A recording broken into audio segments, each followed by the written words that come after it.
எங்க தண்ணி வருதோ இல்ல அங்க தண்ணி வரணும். காவிரி சொன்னேன்.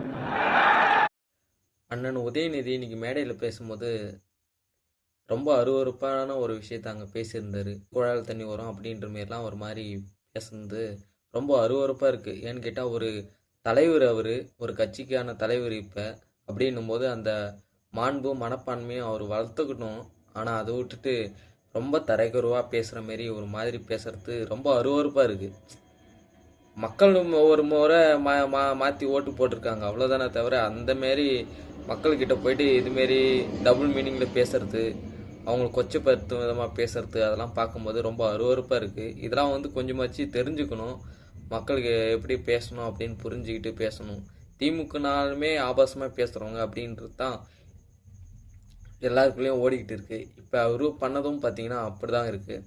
அதுக்கு முன்னாடி பார்த்தீங்கன்னா எடப்பாடி பழனிசாமி அப்படி தான் சொல்லுவார், காலில் பூந்து பூந்து போனாங்க அப்படின்னு சொல்லிட்டு அதெல்லாம் பேசுனது இருக்கட்டும், இப்போ பேசுகிறதா இருக்கட்டும், ரொம்ப டபுள் மீனிங்கில் ஒரு அருவருப்பாக இருக்குது. நம்மளை கேள்விப்படும் போதே ரொம்ப அருவருப்பாக இருக்குது. இதெல்லாம் வந்து தெரிஞ்சுக்கிட்டு திமுக நிர்வாகிகள், அதுக்கு இவரோட பெரிய ஆள் இருப்பாங்களா, அவங்க வந்து சொல்லணும், தம்பி இப்படிலாம் பேசக்கூடாதுப்பா, அப்படி பேசணும் இப்படி பேசணும், அவங்க சொல்லிக் கொடுக்கணும். ஆனால் வந்து அந்த கட்சியில் பெரிய ஆளுங்களே அதோட மோசமாக ஆபாசமாக பேசுகிறவங்க தான் இருக்காங்க. அப்படின்னும் போது இவர் வந்து என்ன பண்ண முடியும்? அதனால் ஒரு திமுகனாலுமே இப்போ ஆபாசமான ஒரு பேச்சு தான் திமுக அப்படின்றது தான் எல்லார் மைண்டுக்குள்ளே ஓடிக்கிட்டு இருக்குது.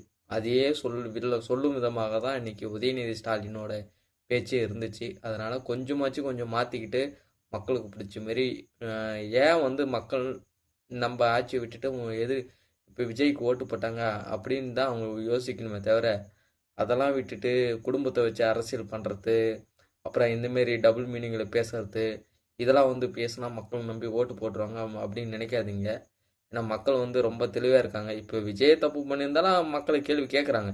எங்க இது ரோடு ஆட்சி, போன ஆட்சி தான் எதுவுமே போடல, இந்த ஆட்சியில் ஏன் ரோடு போடலன்னு கேட்குறாங்க. தண்ணி வரலையா, போன ஆட்சியில் தண்ணி வரல, இந்த ஆட்சியிலாச்சும் வருமானு கேட்குறாங்க. அந்தமாரிலாம் மக்கள் வந்து கேள்வி கேட்க ஆரம்பிச்சிட்டாங்க. அதனால் இப்போ வந்து கேள்விலாம் கேட்காமலாம் இல்லை, எல்லாரும் கேள்வி கேட்க ஆரம்பிச்சிட்டாங்க. ஆனாலும் நீங்கள் வந்து ஒரு தலைவருக்கான ஒரு மாண்பை மறந்து இப்படி அருவருப்பாக பேசுகிறதுலாம் கொஞ்சம் தவிர்க்கணும். உங்கள் கட்சி ஏன் தோற்று போச்சு அப்படின்னு சொல்லிட்டு நீங்கள் முயற்சி எடுத்து அது அடுத்து உள்ளாட்சி தேர்தலாக இருக்கட்டும், இடைத்தேர்தலாக இருக்கட்டும், எப்படி நம்மளோட கட்சியை ஸ்ட்ராங் பண்ணணும் அப்படி அதை பற்றி பேசுங்க, அதை பற்றி யோசிங்க. அதெல்லாம் விட்டுட்டு நேற்று பேசின சீமானை விட நீங்கள் இன்றைக்கி பேசுனது ரொம்ப அருவருப்பாக இருக்குது. அந்த ஒரு வசனம் தான் இன்றைக்கி எல்லா இடத்துலையும் சோஷியல் மீடியாவில் ஓடிக்கிட்டு இருக்குது. நீங்கள் பேசின அந்த அருவருப்பான விஷயந்தான் இன்றைக்கி எங்கே பார்த்தாலும் ஓடிக்கிட்டு இருக்குது. ஸோ அந்தளவுக்கு எதிர்கட்சி தலைவர் உதயநிதி ஸ்டாலின் தெரிஞ்சுக்கணும் அப்படின்றதுக்காக தான் இந்த வீடியோ நான் போடுறேன்.